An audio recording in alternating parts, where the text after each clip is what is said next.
CBSE class 12 maths हमारा chapter है 3D geometry और उसमें हम टॉपिक कर रहे हैं एंगल बिटवीन टू लाइंस। अगला क्वेश्चन है question number 24, find the angle between the lines. तो यहाँ पर हमें दो लाइंस गिवन है। पहली लाइन की इक्वेशन है r is equal to 2i cap minus 5j cap plus k cap plus lambda 3i cap plus 2j cap plus 6k cap. और हमारा दूसरा है 7i cap minus 6j cap minus 6k cap plus mu I cap plus 2j cap plus 2k cap. यह question all India 2008 में 4 marks का पूछा गया था। एक बार आप इस क्वेश्चन को ट्राई करिए, फिर हम लोग आगे बढ़ते हैं। ये 4 मार्क्स का क्वेश्चन है और जनरल क्वेश्चन है। ऐसे सिमिलर क्वेश्चंस और भी आ सकते हैं, तो इसको हम लोग एक बार देखते हैं। गिवन क्या है, इक्वेशन ऑफ लाइंस। तो दोनों इक्वेशन हमने लिखा, इसको इक्वेशन 1 माना, इसको इक्वेशन नंबर 2 माना। अब the standard equation of line.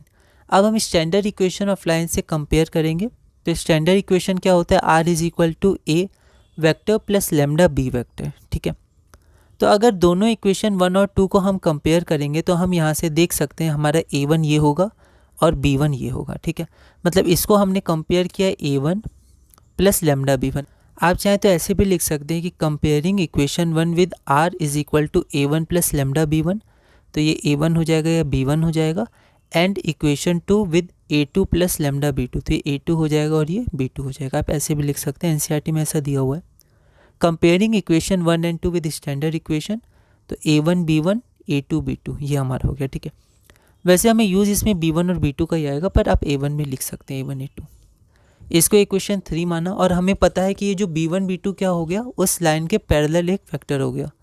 इस लाइन 1 के पैरेलल, इक्वेशन 1 के पैरेलल b1 और इक्वेशन 2 के पैरेलल b2। ठीक है, और कॉस थीटा हमें पता है क्या होता है, mod b1 dot b2 divided by mod 1 into mod b2। ठीक है, तो मॉड b1 का मैग्नीट्यूड इंटू b2 का मैग्नीट्यूड। तो बस हम यहाँ पुट कर देंगे। ठीक है, ये इक्वेशन 3 है, तो हमें यहाँ लिखना था इक्वेशन 3, तभी हमने इक्वेशन 3 माना है। तो आप यहाँ लिख दीजिएगा फ्रॉम 3, है ना, और ये सब आप ध्यान रखिएगा। तो इसको हम लोग सॉल्व करेंगे तो आपका आंसर आएगा 19/21। तो कॉस थीटा हो गया 19/21, तो थीटा हो जाएगा कॉस इनवर्स 19/21। और हमें एंगल निकालना था और एंगल थीटा था। Hence the angle between two lines या given two lines theta is equal to cos inverse 19/21, जो हमारा रिक्वायर्ड आंसर है ना। लैंग्वेज को आप मॉडिफाई करके लिख सकते हैं। अगला क्वेश्चन है question number 25, find the value of p so that the lines L1 line क्या दिया है, 1 minus x by 3 is equal to 7y minus 14/p is equal to z minus 3/2।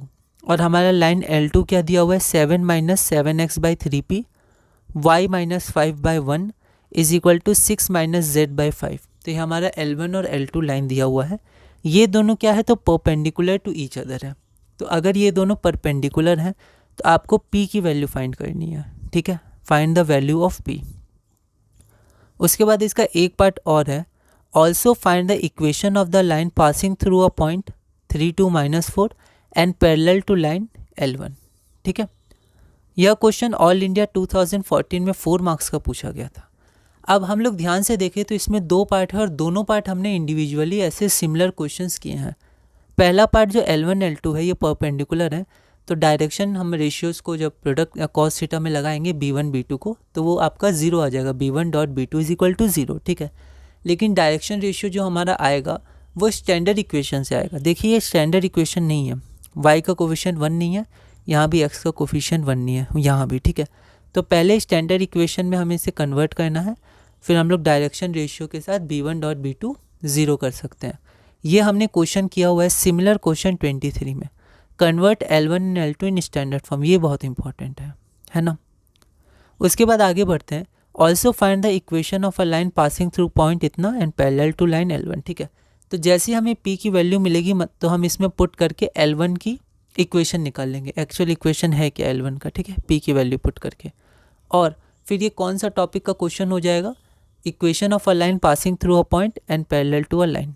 ठीक है, तो इसके पैरेलल एक लाइन है और वो लाइन इसे पास करता है। तो ये हमने टॉपिक पूरा किया है और ऐसे क्वेश्चन हमने बनाए हैं, है ना। तो यहाँ पर आप इसके लिए सिमिलर क्वेश्चन 10, इस सेकंड पार्ट के लिए आप क्वेश्चन नंबर 10 रेफर कर सकते हैं। The required equation of line passing through the point 3 2 -4 and parallel to line L1 is x minus 3 by minus 3 is equal to y minus 2 by 1 is equal to z plus 4 by 2, ठीक है।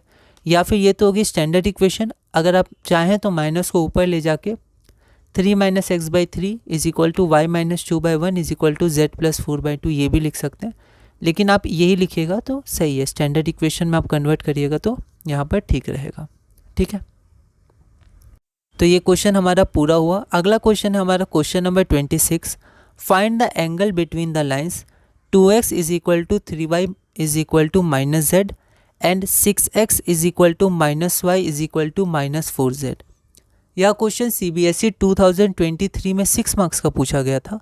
एक बार आप इस question को try करिएगा, ऐसा question हमने किया हुआ है, 6 मार्क्स का है, तो प्रोसेस तो वही रहेगा, पर आप थोड़ा सा अच्छे से इक्वेशंस वगैरह और रीज़न वगैरह देकर लिखिएगा, ठीक है। तो यहाँ पर आप क्वेश्चन नंबर 19 कर सकते हैं। उसमें सबसे पहले हम लोग क्या करेंगे, इसको कन्वर्ट करेंगे स्टैंडर्ड फॉर्म में। तो हमने देखा है इसको हम लोग कैसे स्टैंडर्ड फॉर्म में कन्वर्ट करते हैं, और फिर आपका आंसर कितना आ जाएगा, π/2। तो लास्ट में आप लिख दीजिएगा therefore the required angle between the given lines is π/2। तो हमारा रिक्वायर्ड एंगल क्या हो जाएगा, π/2 हो जाएगा, ठीक है। तो आपको ध्यान रखना है 6 मार्क्स का क्वेश्चन है, क्योंकि ऐसा क्वेश्चन 4 मार्क्स में भी आ सकता है, 2 मार्क्स में भी आ सकता है, पर ये 6 मार्क्स का क्वेश्चन है, तो मार्क्स के हिसाब से आपको लैंग्वेज लिखनी है इसमें, है ना। अगला क्वेश्चन है हमारा question number 27, the value of lambda for which the angle between the lines. तो आपके पास 2 लाइन्स हैं। पहला लाइन का इक्वेशन क्या है, I cap plus J cap plus K cap plus P 2i cap plus J cap plus 2k cap. तो पहली line की इक्वेशन हुई। सेकेंड लाइन की इक्वेशन क्या है, 1 plus Q I cap plus 1 plus Q lambda J cap plus 1 plus Q के cap इस π/2। तो ये 2 लाइन के आपके पास इक्वेशन दी गई हैं, और इसमें लिखा हुआ है कि इन दोनों के बीच का एंगल क्या है, π/2 है। तो आपको लैम्डा की वैल्यू फाइंड करनी है, ठीक है। यह क्वेश्चन CBSE 2023 में 1 मार्क का पूछा गया था। एक बार आप इस क्वेश्चन को ट्राई करिएगा, अगली वीडियो में हम इसे सॉल्व करेंगे।